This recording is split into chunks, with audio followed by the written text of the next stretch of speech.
ஒரு பக்க எழுச்சி, ஆளுகின்ற ஆட்சியாளர்களுக்கு எச்சரிக்கை மணி. 5 லட்சம் பேர் மதுரையில காசு கொடுக்காம கொள்கைக்காக மழை வரும் என்று தெரிந்தும் கூட்டம் அதிகமாக இருக்கும். அதுல என்னைய மதிப்பாங்களா? கடைக்கோடியில் உட்கார்ந்து இருக்கிறேன் நான் விஐபியா?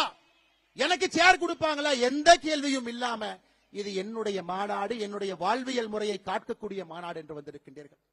இதிலே எச்சரிக்கை மணி அங்க போகும். முருகபெருமான் நல்லா பாருங்க, 6 படை சாதாரணமான வீடுகள் இல்லைங்க. நல்லா பாருங்க, எல்லா வீடுகளுக்கும் ஒரு தன்மை, அறிவு ஞானம். பழனி என்னுடைய தந்தைக்கே நான் ஒரு தாரக மந்திரத்தை சொல்லிக் கொடுக்கிறேன், அதற்கு ஒரு வீடு. திருமணம் செய்து கொண்டு இல்லற வாழ்க்கையிலே அமைதியாக இருப்பேன், அதற்கும் ஒரு வீடு. நல்லா யோசிச்சு பாரு. என தேவையில்லாம பிரச்சனை பண்ணினா சூரசம்ஹாரம் பண்ணிடுவேன், அதற்கும் ஒரு வீடு. சூரசம்ஹாரம் செய்துவிட்டு அமைதியாக திருத்தணியில போய் இருப்பேன், அதற்கும் ஒரு வீடு. ஆளுகின்ற ஆட்சியாளர்கள் முருக பக்தர்களை எந்த வீட்டிலே வைத்து பார்க்க வேண்டும் என்று இந்த மாநாடு மூலமாக அவர்களுக்கு தெரியும். முதல் வீடு திருப்பரங்குன்றத்துக்கே நீ பிரச்சனை ஏற்படுத்தினா ஒரு வீடாக சென்று சூரசம்ஹாரம் செய்துவிட்டு மறுபடியும் அமைதியாக திருத்தணிக்கு போயிரும் அப்படிங்கிற மாதிரி தாங்க ஐயா அந்த மாநாட்டில் ஒரு பெரிய செய்தியை நாம் சொல்லி இருக்கின்றோம். என்னுடைய வாழ்வியல் முறையில தலையிடாத, ஏன்னா நம்ம யாருக்குமே தொந்தரவு பண்ணல. இன்னைக்கு உலகத்தில் இருக்கக்கூடிய எல்லா மதத்தையும் பாருங்க ஐயா, எத்தனை கோடி மனிதர்கள் எந்த மதத்தை பின்பற்றாங்க பாருங்க. கிறிஸ்தவ மதம் 230 கோடி, கிறிஸ்தவ மதம் 200 கோடி, இந்து மதம் 120 கோடி. இதுல ஆச்சரியம் என்னன்னாங்க, 190 கோடி பேர் இந்த உலகத்துல எந்த மதத்தையும் பின்பற்றாம இருக்கிறாங்க, அன்அஃபிலியேட்டட்ங்கறாங்க. 230 கோடி கிறிஸ்தவர்கள் இருக்கிறாங்க, 200 கோடி இஸ்லாமியர்கள் இருக்கிறாங்க.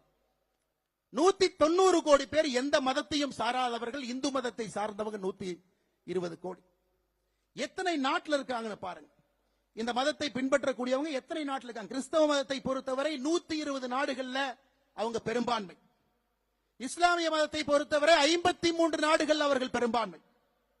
அன்அஃபிலியேட்டட், எந்த மதத்தையும் சாராதவன் 10 நாடுகள்ல அவர்களும் பெரும்பான்மை. ஆனா நான் இந்து மதத்தை சார்ந்தவன், 2 நாடுகள்ல மட்டும்தான் நாம் பெரும்பான்மையாக இருக்கின்றோம்.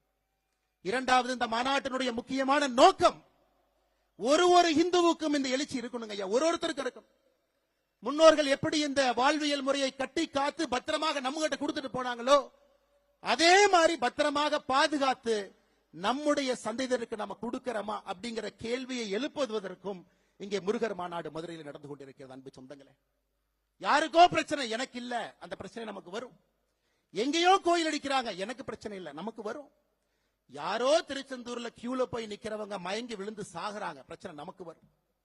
எங்கேயோ கட்டணம் வசூல் பண்றாங்க, நமக்கு அது வரும். 6 படை வீடுகள், 5 லட்சம் பேர் கடந்த 4-5 நாட்கள்ல. நேத்து மட்டுமே 1.25 லட்சம் பேருங்க. 6 படையில் இருக்கக்கூடிய முருகபெருமானையும் இங்க வந்து அமைதியாக இந்து முன்னணியினுடைய வாலண்டியர்ஸ் மட்டுமே நின்று, ஒரு காவல்துறை அதிகாரி இல்லைங்க, அமைதியாக தரிசிச்சுட்டு போறாங்க. ஆனா 6 படையில் இருக்கக்கூடிய ஏதாவது ஒரு கோயிலுக்கு 50 ரூபாய், 100 ரூபாய், 500 ரூபாய் கொடுக்காம நீங்க சாமி இந்த மாதிரி பார்க்க முடியுமா? கேட்டு பாருங்க. இது நம்முடைய வாழ்வியல் முறையில் இருக்கக்கூடிய பிரச்சனையை நாம் தட்டி கேட்கின்றோம்.